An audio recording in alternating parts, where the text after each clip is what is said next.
Shalom.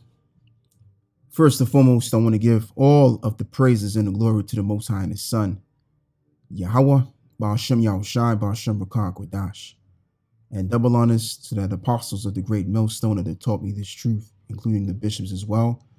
Yahweh, Ba'ashem Yahushai, Brakatham, to the elect, whom is 144,000, and the 1/3 that do follow and listen. And, I just got a quick lesson that I had in mind in the spirit, of course. And the title of it is going to be after what's written in the book of Job 15 and verse 21. As it reads, a dreadful sound is in his ears. In prosperity, the destroyer shall come upon them. And the dreadful sound that's in his ears is the words of the Lord that are being spewed upon these devils. And, you have thousands of brothers that are preaching the word all around the planet Earth, and all of this stuff that we're saying is being recorded on YouTube. And we know that YouTube is right in conjunction with Google, which the Google is overall the government. So all of these elitists and those that are powerful people that you don't see, right? They have no choice but to hear what we're saying. I mean, if people are hearing what we're saying on the YouTube, then of course they may even have to heed and listen to what we got to say, because being that they're Satanists, you also have to believe, if you are a Satanist, you have to also have the balance to know and understand where Satan came from. And Satan basically is one of the sons of God, as it is written and told in the book of Job 1 and Job chapter 2, right? So they're aware of the higher power, but they just don't believe in them, which that's understandable because it's not in their lot to believe in them.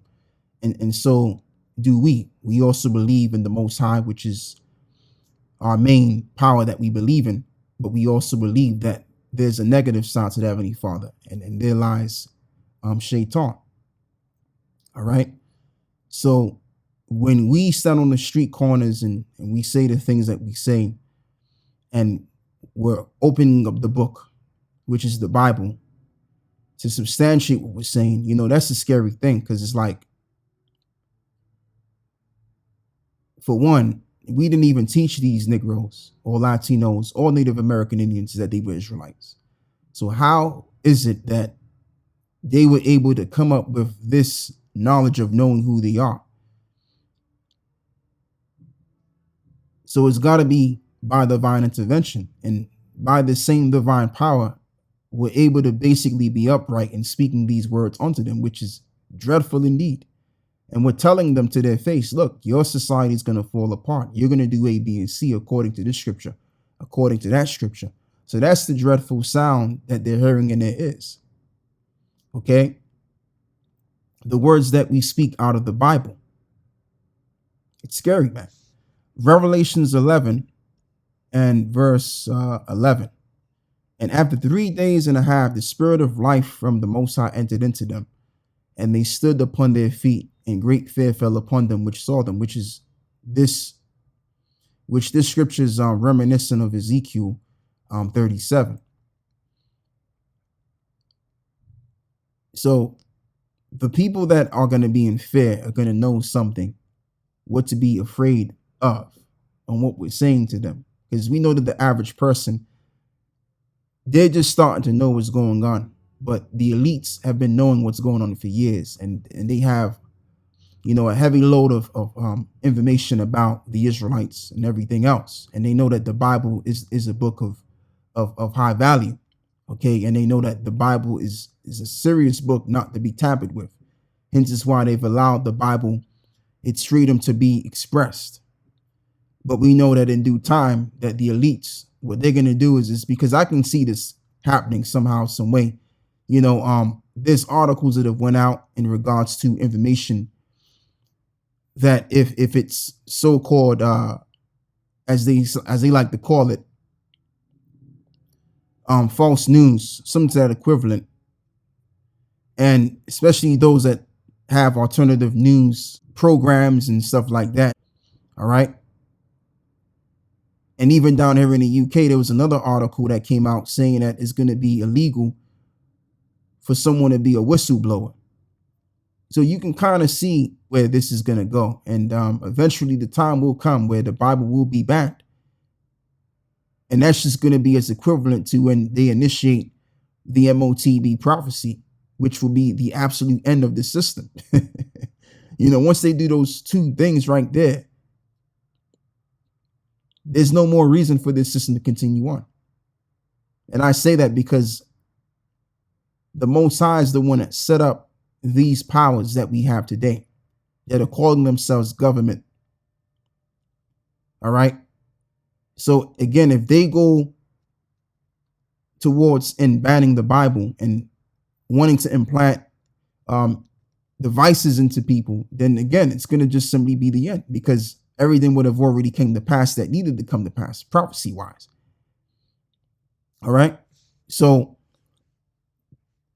we're the prophets coming back in our lot, and we're telling them what the deal is. And this is why, again, they're in fear, because they know that maybe what we're saying is correct. They have to. Jeremiah 28:8, the prophets that have been before me and before thee of old prophesied both against many countries and against great kingdoms of war and of evil and of pestilence. Just check out the book of, I think it's somewhere in the book of Kings concerning the prophet Micah, man. But he didn't have no good to say towards the king at the time. He told the king straight, look, this is what's going to happen to you. And another thing too, as well, even when Samuel came amongst the elders automatically were trembling because of his presence, because they knew that, again, whenever the prophets came around, they came to give a message, and the message was just going to be anything good. It was going to be a bad message. That's why the elders of the town trembled, as it reads. And Samuel did that which the Lord spake, and came to Bethlehem, which is Bayaflacham, which means house of bread. And the elders of the town trembled at his coming, and said, comest thou peaceably? And he said, peaceably. I come to sacrifice unto the Lord, Yahweh. Sanctify yourselves and come with me to the sacrifice. And he sanctified Jesse and his sons and called them to sacrifice. So he's saying, the elders of the city said, so did you come peaceably? Why would you have to say that?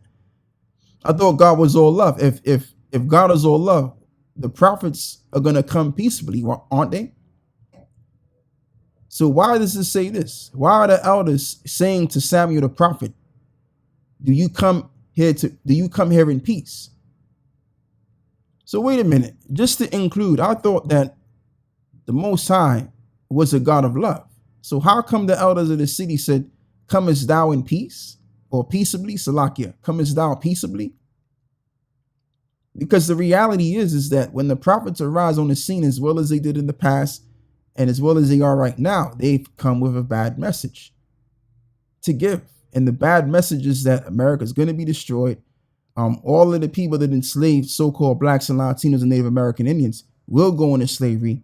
And also we have a bad message even for our people that don't want to get right. They're going to be destroyed right along with their enemies that enslaved them. Okay. And the rest of these other nations, including afterwards, after the dust is settled, they're going to be our slaves as well. All right. That's the real hardcore truth that we got to give. All right.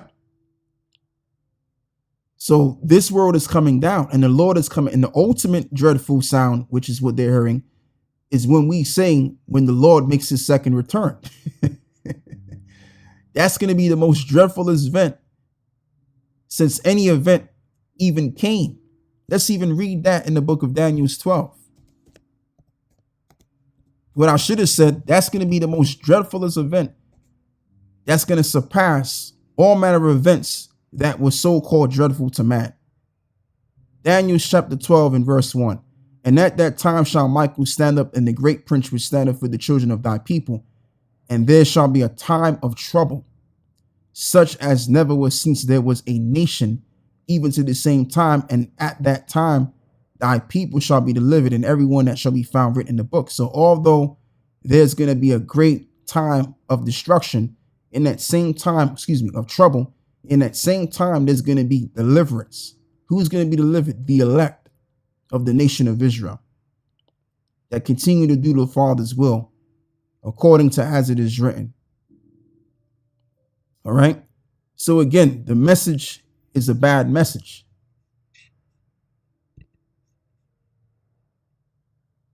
And just as I've mentioned, this reads, Amos 8 and verse 11, behold, the days come, save the Lord power, that I will send a famine in the land, not a famine of bread nor thirst for water, but of hearing the words of the Lord. So the Lord is going to put them in the spirit to put an end to the Bible, to put an end to hearing the truth. Okay? Because the Bible is the word of truth. So if you ban the Bible, then that does away with everything concerning in relation to truth, which the truth cannot be done away with anyway. But that's just a part of what's going to happen. And the Lord is going to be with them to get this done. And this is scary because once they do this, like I said, it's going to be equivalent to them initiating that implantable device. And once they do that, then it's the end of this world, literally. Okay. So when we talk like this, because we're coming from low backgrounds, a lot of us are coming from low backgrounds, which we were put there purposely. And so we're coming out with messages like this out of the Bible, done by the divine power.